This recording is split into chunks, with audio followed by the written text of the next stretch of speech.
nasta'inuhu wa nastaghfiruhu wa nu'minu bihi wa natawakkalu alaihi wa na'udzu billahi min shururi anfusina wa min sayyiati a'malina may yahdihillahu fala mudilla lahu wa may yudlil fala hadiya lahu asyhadu an la ilaha illallah wa asyhadu anna muhammadan abduhu wa rasuluh sallallahu alaihi wasallam tabaraka wa sallama tasliman kasira amma ba'd. Bismillahirrahmanirrahim.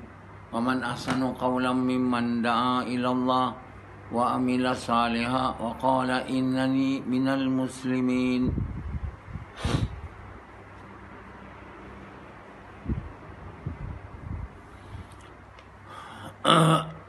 Tuan-tuan, bapak-bapak sekalian, Allah Subhanahu Wa Taala menggunakan manusia ni untuk menghidupkan agama. Sebahagian manusia, bukan manusia tu yang menghidupkan agama, Allah yang menghidupkan. Allah hanya gunakan itu para nabi, rasul, orang yang baik-baik. Allah pilih mereka, guna mereka. Mereka sebenarnya tak boleh buat apa, melainkan Allah bantu mereka, Allah tolong mereka, Allah ajar mereka. So mereka jadilah orang yang baik, orang yang tahu, orang yang bijak. Macam saya ni, cuba nak menghidupkan agama kat dunia ni, seorang-seorang ni. Bukan ramai sama saya, tak ada pun. Yang mereka yang di depan saya ni, dia tak nak menghidupkan agama. Mereka nak hidup agama kat diri dia orang, ya. Tapi mereka fikir tak ada macam mana agama nak hidup. Mereka hanya orang biasa yang tak ada keinginan untuk hidupkan agama, melainkan nak dapat dunia saja. Mereka duduk sini, pindah sini, niat mereka dunia juga. Mereka tak ada fikir agama. Yang Allah gunakan seorang aja, saya aja. Allah tak gunakan mereka yang depan saya ni. Saya tak nampak pun. Pandangan mereka, cadangan mereka tak ada ke arah, kerisauan mereka tak ada ke arah macam mana nak menghidup agama. Begitu juga waktu saya buat usaha jemaah tabligh tu. Saya tengok hampir semua yang di depan saya, yang dalam mesyuarat, mereka tak ada fikir. Kebanyakannya dengan izin Allah, saya yang menolak dia orang supaya buat usaha, menolak dia orang, sehingga mereka pun dah rasa macam tak senang dengan saya. Bukan saja mereka tak senang, bini-bini mereka tak senang. Jadi sehingga satu bini dia orang datang, ambil suami dia balik dari kampung Said Muhammad, kerana saya suruh mereka semua itikaf, doa pada Allah. Kita nak buat markas Seri Petaling, kita perlukan bantuan Allah. Kita macam mana boleh duduk di rumah, kita nak ada istimewa. Ini banyak saya suruh dia orang, tapi mereka sendiri tak ada fikir. Bini mereka lagi tak. Jadi akhirnya saya yang kena marah. Ajak mereka tiap weekend, Sabtu Ahad, ada jur sana, ada jur sini. Isteri mereka marahlah, tentulah. Kami nak suami sama kami ini asyik jur. Saya pakai kereta saya tu, NR51, ke sana kemari. Jadi kebanyakan orang dia tak ada fikir, sebab Allah tak gunakan dia. Ya. Depan saya ni, mereka bukan ada cadangan apa-apa. Fikir tak ada, risau tak ada. Yang mereka risau, makan mereka aja. Banyakkan manusia begitu, tuan. Jadi yang dipilih jadi nabi, yang dipilih jadi naib nabi ni, mereka menderita seorang-seorang. Tapi yang menenangkannya, dia bukan seorang sebenarnya, Allah bersama dia. Waktu Musa AS yang membawa kaum dia, Bani Israel, nak melintasi Laut Merah, semua kaum dia tak percaya dia. Tak percaya dia orang boleh selamat. Dia orang kata kat Nabi Musa, "Oh Musa, kami ingat kau datang pada kami ni bawa penyelesaian masalah. Tapi sekarang belakang Firaun kejar kami, nak bunuh kami, dan depan ada laut. Kami dihimpit dengan kematian, kiri, depan, belakang. Mana kami nak pergi?" Musa AS, Allah bersama saya. Nak bagi tahu Bani Israel, Allah tak bersama kamu, biar Allah bersama saya. Macam saya ni lah ni. Allah tak bersama dia yang depan saya ni. Allah bersama saya. Perkara yang sama juga. Bila-bila masa, sejak dulu hingga ke hari ini, orang yang Allah pilih tu, Nabi, Rasul, Nabi sekarang. Nabi dah tak ada. Saya bukan Nabi, naib Nabi. Kalau bukan naib Nabi, apa pula lagi? Nah, yang digunakan oleh Allah tu untuk menghidupkan agama. Sekarang ni saya punya fikiran ni nak menghidupkan agama bukan kat Malaysia. Menghidupkan agama di seluruh dunia. Seluruh dunia ni berapa ramai orang ada? Berapa ramai saya boleh jumpa? Kalau saya nak kena jumpa, saya tak payah jumpa. Allah yang buat segalanya. Sekarang Allah nampakkan juga macam mana benda tu boleh berlaku. Allah buat ada internet, saya boleh bagi ceramah. Ceramah saya pergi seluruh dunia. Saya tulis kitab, kitab saya pergi seluruh dunia. Sekarang ni, kitab Quran yang saya tafsir hadis pergi seluruh dunia. Siapa-siapa pun boleh nak dapat baca tu, kalau dia nak lah. Kalau dia tak nak, siapa pun tak boleh. Kerana dalam dunia ni Allah bagi pilihan pada siapa yang nak, Allah bagi. Siapa yang tak nak, Allah tak bagi. So pilihan tu ada, seluruh dunia boleh baca. Kalau dia nak baca tafsir Quran saya dan hadis saya. Begitu juga ceramah saya ni. Bagaimana Presiden Amerika, iaitu Dr. Biden, dia punya ceramah boleh sampai kat kita. Dia berceramah dekat Capitol Hall tu, boleh sampai inauguration dia. Ceramah inauguration, pertabalan dia, kita boleh dengar.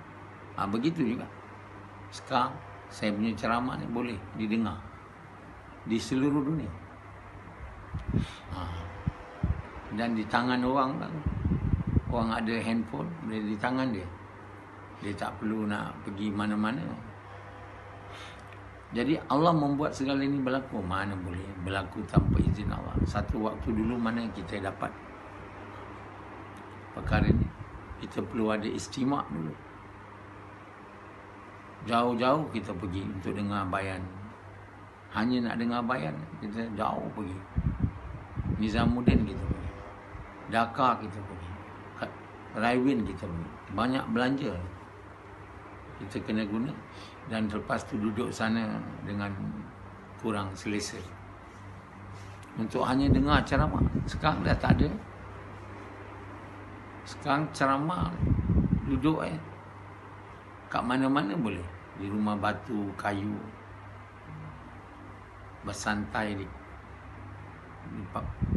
pantai, boleh dengar. Di padang. Banyak orang, saya tanya, Abu, kau dengar ceramah tak? Sikit-sikit lah misal. Saya hantar anak sekolah. Jadi waktu dia memandu, dia dengar je. Tapi tak adalah dengan tumpuan, dengan perhatian. Gap, lampu merah, gap, berjalan mana. Tapi dia boleh dengar. Jadi tuan-tuan yang menghidupkan agama ni Allah SWT. Tapi Allah gunakan saya ni. Allah gunakan Nabi-Nabi. Allah tak gunakan Samad. Tak gunakan kamu semua. Tapi dengan seorang aja agama hidup. Nampak dia buat. Bukan dia buat. Allah buat. Begitu besarnya Allah. Saya tak perlu takut. Saya tak ada orang pun bantu saya. Seorang pun tak ada. Di antara mereka ni, seorang pun tak ada bantu saya. Apa yang dia bantu saya? Itulah nak hantar, nak buat filing Quran tu, itu je. Itu pun dia orang dah resah. Kau tak dibayar duit, tak dipuji, dan tak mau buat. Macam Azri, sikit je, dah letih dah. Jadi Allah buat semua. Tak ada yang buat melainkan Allah. Kamu yang tak digunakan ni, ikut aja lah. Patutnya ikut pun tak nak. Patut yang tak digunakan untuk menghidupkan agama ni, ikut aja lah. Orang yang digunakan itu pun tak nak. Itu manusia ni malang sangat. Malang sangat keadaan dia. Dah lah tak digunakan, ikut pun tak nak. Yang lagi teruk, lawan pula. Aduh. Lawan pula orang yang Allah gunakan tu. Maka Allah binasakan orang. Lawan. Tuduh dia. Macam-macam tuduhan. Kamu bukan Nabi. Kamu bukan Nabi. Kamu penipu. Kamu orang bohong. Kamu orang syirik. Macam itu tuduh saya. Kamu guna jin. Macam-macam. Dah lah. Tak tolong kita. Lawan kita. Maka mereka-mereka ni Allah musnahkan. Allah takkan bagi hidayat kepada mereka. Yang tak tolong saya, dengar aja. Tak mau taat pun tak akan dapat kebaikan. Dengar aja. Setakat dengar ceramah aje lah. Tolong tak ada.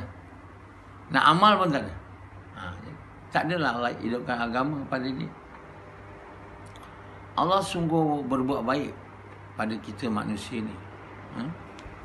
Allah yang hidupkan agama, tak ada siapa boleh. Tapi Allah mau kita guna asbab lah kan. Kalau kita dengar ceramah, lepas tu kita tak nak dengar taat, kita nak jadikan ceramah tu lagu aja, dan saya ni dianggap penyanyi, mana nak dapat agama? Kalau dengar lagu boleh lah, tapi tak dapat apa lagu kan. Siti Nurhaliza penyanyi, banyak orang suka dengar. Banyak Siti Nurhaliza dapat duit ya, banyak orang dengar, berapa banyak kena bayar kat dia. Begitu juga orang main bola, banyak dapat duit, banyak orang tengok. Sebab itu orang main bola kaya-kaya, orang penyanyi kaya-kaya. Tapi orang macam saya, kaya apa? Tak ada orang bagi duitnya. Dengar pun tak nak. Yang dengar pun dia tak nak taat. Kalau cakap malang kan, tapi sebenarnya bukan malang. Penyanyi itu malang, pemain bola atau malang. Yang saya bukan malang. Saya tak ada duit bukan makna saya ni tak berjaya. Tapi orang kata kalau banyak duit tu berjaya lah. Penyanyi kaya, rumah Siti Nurhaliza umpama istana, rumah Syarifah Aini, semua macam istana. Mana dia dapat duit tu? Dengan menyanyi ya. Menyanyi itu apa? Faedahnya hanya sedap bertelinga. Tapi manusia mahu macam tu. Agama yang faedah punya boleh selamat dari neraka, masuk syurga, tak.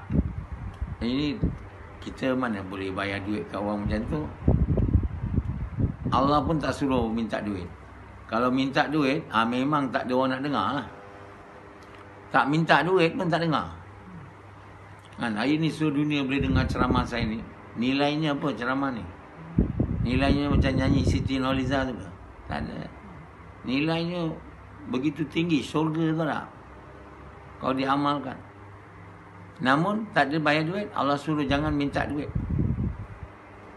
Kamu bagi ceramah ni untuk dapat aku je. Kalau kamu bagi ceramah untuk dapat duit, itu je kamu dapat. Kamu akan dapat seksa, azab. Mengajar agama dapat duit, dapat azab. Tapi menyanyi dapat duit, tak ada. Lagi pula memang bolehlah menyanyi, main bola dapat duit, bukan benda penting pun. Bolehlah dibayar dengan duit. Allah SWT bayar Nabi-Nabi dengan syurga, dengan benda lebih berharga. Sebab itu Allah SWT bagi tahu Nabi-Nabi, bagi tahu dia, kami tak minta apa-apa dari kamu. Apa pun tak minta. Hanya minta kamu taat. Itu pun kalau kamu taat, bukan aku yang untung. Kamu yang untung. Kamu tak taat, bukan aku yang rugi, kamu yang rugi. Kamu tak payah bayar aku, apa pun tak payah. Kerana benda yang Nabi-Nabi ajar ni benda berharga. Sangat berharga. Kalau tidak, manusia binasa. Gagal. Masuk neraka. Macam Yazid ni. Orang masuk neraka nak masuk syurga. Benda kecil. Tapi Yazid tak menghargainya. Tak menilai betapa saya ingin dia masuk syurga. Tapi saya boleh ingin aja. Dia sendiri tak nak buat, tak nak ikut apa aku cakap, dia takkan dapat masuk syurga tu. Syurga tu bukan aku punya, Allah punya. Allah buat syarat. Kalau tak beriman kepada aku ke tahap yang aku mahu, hari ni kamu nampak beramal, tapi kalau tak ikhlas, boleh Allah terima. Orang yang beramal tak ikhlas ni orang munafikin, orang bukan Islam. Sebab tak ikhlas. Hipokrit tu, munafikin kat Madinah, dia beramal, semayang dong, pergi masjid setengahnya, siang hari lah. Ada juga tahajud tu. Tapi mereka tak buat untuk Allah. Mereka masuk neraka tuan. Sebab itu kita jangan ingat, kalau kita buat amal tak ikhlas, it's okay. No, it's not okay. Allah takkan terima amalan yang tak ikhlas. Takkan terima. Ini Allah punya undang-undang. Allah punya laws. Kau semayang lah. Tapi kalau kamu buat bukan untuk aku, 60 tahun kau semayang, kau masuk apa? Masuk apa? Neraka. Buatlah usaha tabligh, dakwah. Tapi bukan untuk Allah, tak ada masuk syurganya. Sepanjang hayat buat tabligh. Jadi kita hari ni, kita ingat kita buat, Allah terima. Tak. Allah tengok hati kita. Bagaimana kita boleh ikhlas kalau kalimah yang kita ucap tu tak masuk dalam hati kita ke tahap yang Allah mahu? Tak boleh. Jadi kita kena risau. Bukan risau nak banyak beramal, risau amal yang diterima atau tidak. Ini tak ada risau langsung. Oh, beramal aja, semua kena terima, semua akan diterima. Tak macam tu tuan. Allah Subhanahu Wa Taala yang maha suci takkan terima benda buruk. Dia takkan terima Hanzalah punya semayang tadi. Yang masuk semayang, duduk kat rumah ni, masuk semayang di tahiyat, zoom dia masuk. Lepas tu dia bangun lepas kita habis, khusyuk pun tak ada, ikhlas pun tak ada. Kan? Kata Hanzalah, tak apalah, saya dah buat dah, terima Allah punya kerja. Dia cakap macam tu. Kita tuan yang boleh, kalau mayang kita tak diterima, apa yang nak diterima? Semayang tu perintah besar. Jadi takkan pula semayang tak diterima, puasa diterima pula. Jadi kita kena semayang diterima. Untuk semayang diterima, perintah nombor 1 kena diterima, dakwah.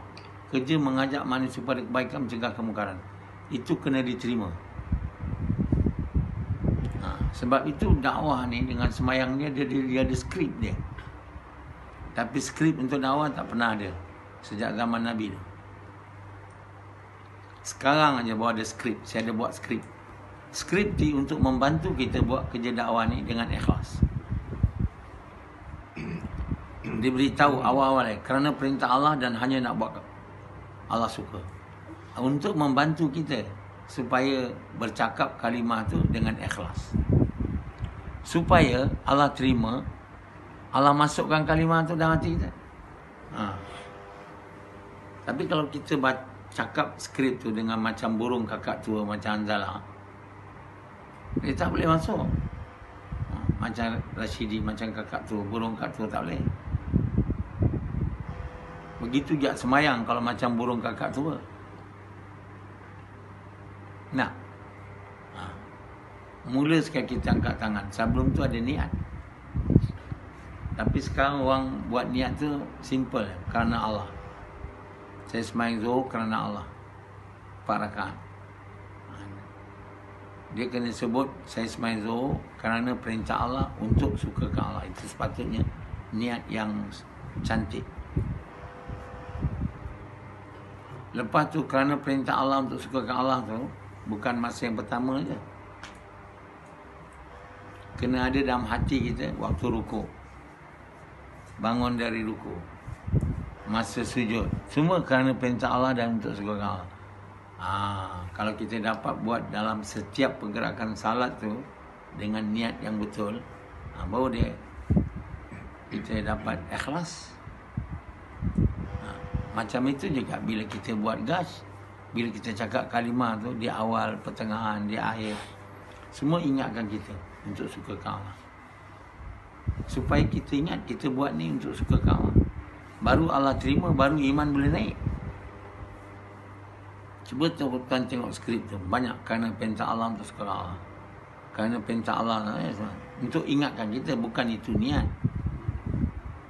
Tapi kalau burung kakak tua je, macam anak Yazid dulu, saya cakap, dia tak nak cakap, dia nak doa.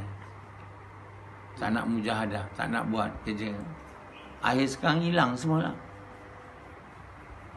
Susah nak jadi orang beriman ni, bukan senang. Anzala ingat senang sangat. Dia datang sini, dia ingat dalam sebulan dia dah beriman. Saya bagi tahu dia iman tak ada, dia pun frust, kecewa. Dia balik Kajang, dia tak nak duduk sini. Dia ingat iman ni senang betul. Budak ni, dia tak tahu iman ni orang bagi ya dulu, nyawa bagi, semua bagi. Dia budak, lepas tu tak dengar cakap macam dia pandai. Sekarang dia nak dapat kahwin, senang je nak kahwin janda. Apa? Susah. Takkan dapat janda susah, dapat iman senang pula. Janda tu apa harga dia? Lubang janda saja kan. Kalau pun dapatlah kalau nikah. Itulah namanya kalimah nikah tu, antaranya dapat masuk lubang tu, bukan itu aja. Tapi nilai kalimah tu lubang. Syurga. Kita belum masuk syurga lagi. Tapi dia tak ada tempat lagi yang lebih baik, lebih sempurna dari segalanya melainkan syurga. Nak dapat tu, ingat, nak dapat lubang pun susah. Lubang yang dapat sedap. Rashidi dia tak rasa susah dapat lubang ni. 15,000 tu duit bapak dia, mak dia. Dia nak lubang aja. Bapak dia, mak dia cakap, inilah anak kita ada 2. Satu dah kahwin, tinggal dia. Ni harta semua apa guna? Bagilah. Jual. Bagi dekat Rashidi 15,000. Bini Rashidi tu dulu minta dia master pensyarah. Bapak dia letaklah 15,000 serba satu. Maksudnya 15,000 lain emas, cincin, kasut, baju, semua serba satu. Terperanjat pakcik dia. Pakcik dia, ini dah hampir dekat 25,000. 30,000. Okey, kita bagi. Ini barang kan, barang. Rashidi. Rashidah ni barang nak dibagi. Macam Sufian bau ni bagi 8,000. Tak ada kurang. Dia minta kurang kalau COVID dia tak kenduri. Mula dia setuju tapi COVID dah diangkat tak nak. So Rashidi pun begitu bagin. Bagin punya bagin okey. 15,000 bersih. Itu Rashidi dapat kahwin. Allah jodoh lah kan. Kalau tidak Allah tak nak bagi jodoh, tak dapat tu. Kan? Balik biasa je lah, tak dapat kahwin, tak dapat bagi 15,000 sebelah satu. Macam itu punya susah. Bukannya dapat masuk syurga, dapat masuk lubang tu. Sedap kat dunia macam syurga lah. Antara nikmat-nikmat kat dunia ni yang bukan sedap sangat tapi tersedap itulah. Oh, syurga bukan itu je. Makan, minum, semuanya sedap. Sedap betul. Satu orang boleh makan pisang, makan campak. Allah bagi tahu masuklah ke dalam lagi. Banyak benda lagi nak dimakan. Dia pusing ke belakang tengok macam gunung dia punya kulit pisang. Sedap. Makan pisang aja. Makan buah lain lagi. Yang Rashidi cakap sedap. Buat seks masuk lubang kat bini dia. Sekarang dah tak ada sedap sangat lah. Tengok dia kata tangan tak ada. Sebab dah tak kuat. Tak lama lagi tak sedap langsung. Ya. Berapa lama dia sedap masuk lubang tu. Jadi akhirat tu Allah bagi syurga. Apa nak dapat? Apa minta dibagi. Tidur sampai tidur tak ada dalam syurga tu. Tak ada orang nak tidur. Hanya sempat lazat. Dengar suara Allah baca surah Rahmat. Sedap. Orang syurga kata tak ada sedap lagi. Allah tanya apa nikmat lagi? Tak ada. Dah sedap lah. Makan bidadari, bersetubuh bidadari sedap. Minum air syurga sedap. Sufian hari ni dia sedap apa? Baru dia kahwin baru ada sedap sikit. Makan apa yang sedapnya? Makanan yang tak sedap banyak. Jarang-jarang makan makanan sedap kan. Baru ni Samad untuk Quran saya tu bagi makan kat saya dengan izin Allah. Satu daging dia pergi beli RM600. RM600 dari Jepun kan. Dengan masuk teks semua berapa? 600 lebih. Teks lagi. Letak dalam pinggan saya. Itu untuk apa sama? Hadis. Hadis. Minta bantuan orang Brunei untuk bagi duit. Mana saya boleh makan daging macam itu sepanjang hayat saya? Ada. Selama saya hidup ni dekat 66 tahun. Tak ada saya makan daging satu ketul kecil tu RM600 ada. Sebelum tu sama ada bawa beli daging harga RM200 tu pun dah terperanjat. Lepas tu RM300-400 lagi. Last RM600. Oh. Tapi dia punya sedap memang sedap. Tapi tak sedap macam bersetubuh tuan. Itu sebab kalau orang sedap makan, minum, dia orang kata ni seks ni memang tak boleh tinggal. Bos Rashidi Cina banyak duit. Makan ni semua, minum arak dia sedap juga. Tapi tak sesedap bersetubuh ni tuan. Sebab itu maksiat bersetubuh, zina ni tak boleh hilang. Ada je dia. Macam mana pun kena jalan. Sufian tu tak ada duit aja. Duit untuk makan, minum, itu nombor satu lah. Bila dah berlebih duit, tak adalah pakai bini aja. Mesti pakai perempuan lain. Takkan kalau bini aja mana cukup lazatnya. Lebih lagi bini tu. Sebab itu Cina-Cina dia tak cukup. Bini dia pun faham. Tak apa. Dia benarkan asal jangan kahwin. Perempuan kau ikutlah sebulan. Cina. Cina biasa. Orang putih tengok. Asal jangan kahwin aja. Seks. Sebab itulah yang manusia nak kat dunia ni, lazat. Tapi itu pun harga. Berharga. Kalau tak ada duit tak dapat. Kalau setakat RM80, 200 dapat perempuan ini ribu je. Yang ketatnya. Muda lagi. Allah SWT buat perempuan syurga tu, bidadari tu. Allah bagi tahu the special creation of Allah. Maksudnya ciptaan Allah istimewa tau. Apa istimewanya? Dia punya lubang tu ever ketat. Vagina tu ever ketat. Maksudnya sentiasa muda. Virgin. Tahu? Virgin. Macam Anzala nak kahwin dengan janda yang dah berapa anak? 5 anak kan? Angat lubang tu virgin je. Dah besar lah. Mungkin dah lama tak ada bersetubuh, kecil sikit lah. Jadi Anzala untuk ketat, lubang dia kena dikecilkan dan dia punya kemaluan kena dibesarkan. Mulalah Anzala untuk dapat lazat membesarkan kemaluan dia.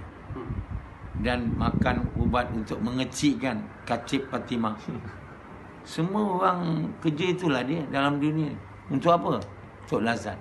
Di syurga nanti, bidadari itu, dia punya vagina, lubang dia tu ever ketat. Ever. Sentiasa virgin. Kan? Harga syurga tu ialah kalimah iman. Untuk dapat iman tu, duit mau keluar. Korban. Kamu nak dapat perempuan tu, duit keluar. Kan? Nak dapat iman, duit tak nak keluar. Allah bagi tahu kamu belanja. Sebahagian harta yang kami beri di jalan Allah. Mau buat kerja, mengajak manusia kepada Allah ni, dengan korban harta diri. Mau keluar jalan Allah. Tinggalkan bini, anak, keluarga. Kalau disuruh untuk berjihad, nyawa bagi. Ini Azri dia nak jual cili je. Bertanam. Lepas tu dia nak masuk syurga.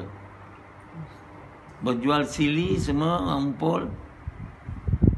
Tak nak buat kerja dakwah, dia lari tu. Dia ingat harga syurga ni jual cili. Cili pun tak ada. Mau korban harta diri tau. Sebab itu Allah bagi tahu, hendakkah aku beritahu kamu satu perniagaan yang menyelamatkan kamu daripada api neraka. Mana masuk surga? Beriman kepada Allah, beriman kepada Rasul, mengucap kalimah la ilaha illallah dan berjihad di jalan Allah. Itu dia. Dengan harta dan diri kamu. Itu harga dia. Bukan dengar bayan aja. Lepas tu tak nak buat kerja. Mengajak manusia kepada Allah dengan korban harta diri. Mana nak dapat iman? Mana nak dapat syurga? Ini tuan yang mula kita hidup ni. Last ke mana kita pergi? Mati. Mati tu ke mana kita pergi? 2 je tempat. Tak ada banyak tempat. Syurga atau neraka. Jadi kita sebenarnya dalam dunia ni, kita berjalan dalam perjalanan sama ada menuju syurga atau neraka. Itu je.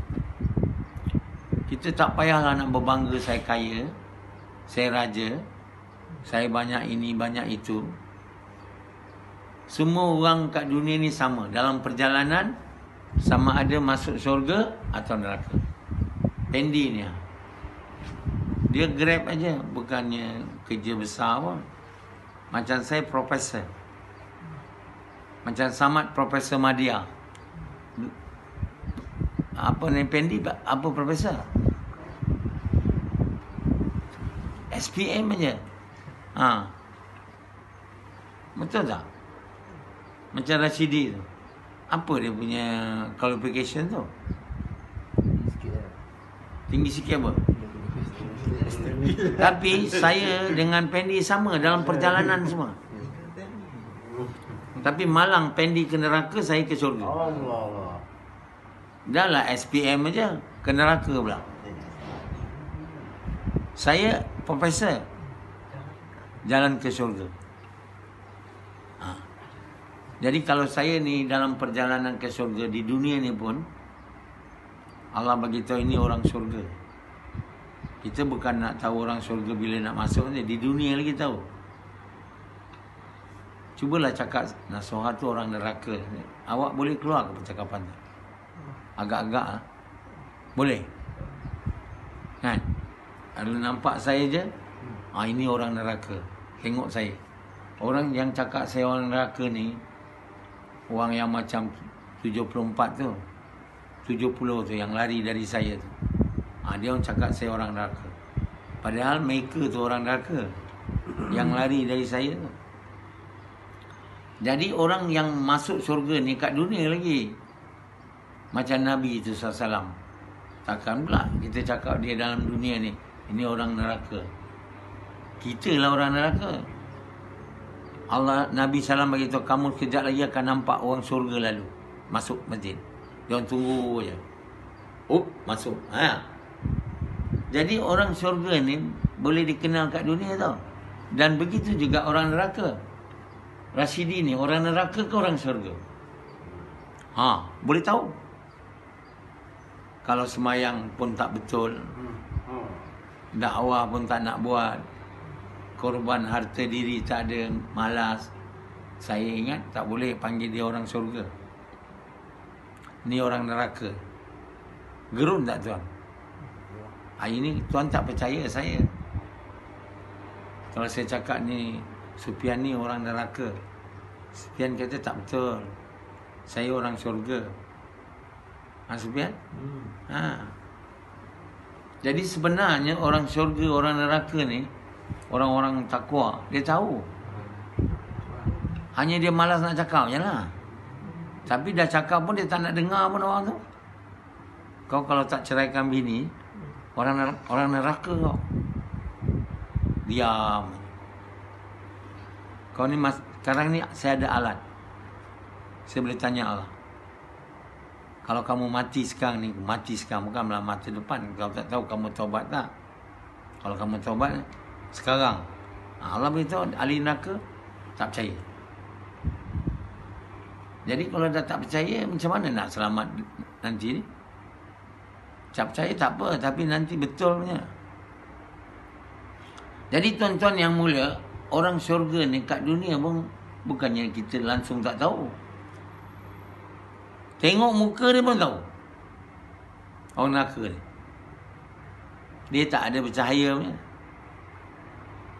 Kan tak? Gelap. Dan semayang tak ada. Aduh. Jadi kita sebenarnya masih sedih bila kita tengok orang kafir tu. Mereka tu orang neraka tuan. Tuan jangan ingat dia ni akan masuk surga. Iyalah kalau dia bertaubat. Tapi bangsa tu, Nabi SAW sedih aja. Allah sampai nak kena ingatkan dia. Jangan kamu sedih. Kamu tak boleh buat apa. Jadi macam hari ni, kita tahu dia ni orang neraka. Kalimah pun tak ada. Kita baik dengan dia, sayang dengan dia, tapi kita tak tahu dia ni orang neraka. Kita ingat dia mesti masuk syurga. Macam mana betul? Kita tak ada perasaan tu lah yang kita tak risau kat dunia ni. Kita ingat semua masuk syurga. Mana semua masuk syurga? Oh, saya masuk syurga macam Azri kata. Saya tengok Azri, ni orang neraka. Ni orang neraka. Macam mana saya punya perasaan? Tentu risau lah. Sedih. Hari ni kita tak ada perasaan tu. Kita ingat, kita tak tahu lagi. Mungkin syurga. Macam mana syurga semayang pun tak ada? Buat dakwah pun tak nak. Korban harta diri tak mau, nak dunia aja. Macam mana boleh jadi orang syurga? Orang syurga ni orang beriman, beramal soleh, dan nampak dari wajahnya di dunia ni amal dia. Tak payah nak tunggu nanti baru tahu kita orang syurga. Doa kita kabul tak? Semayang kita terima tak? Kita hai-hai taat Allah ke langgar perintah Allah? Itu yang kita mau fikir. Kalau kita dalam hai-hai langgar perintah Allah, takkan orang syurga pula? Murah sangat syurga tu. Syurga tu harganya bukan murah, mahal. Allah bagi tahu kita kena korban, berjihad di jalan Allah tahu. Bi amwalikum wa anfusikum. Ni nak dengar ceramah je. Berjihad tak ada. Mana boleh selamat dari neraka? Tuan pasti orang neraka kalau tak mau berjihad dengan harta dan diri. Oh, tiba-tiba tak nak berjihad. Orang syurga. Sebab tuan tak baca Quran, tak faham Quran. Kita sebenarnya mau melepaskan diri dari neraka ni yang mengancam kita. Dan Allah bagi tahu, hendakkah aku beritahu kamu satu perniagaan yang menyelamatkan kamu dari api neraka? Beriman kepada Allah, beriman berasul, berjihad di jalan Allah dengan harta dan diri. Bi amwalikum wa anfusikum. Zalikum khairul lakum min kuntum ta'lamun. Sungguh itu lebih baik bagi kamu kalau kamu mengetahui.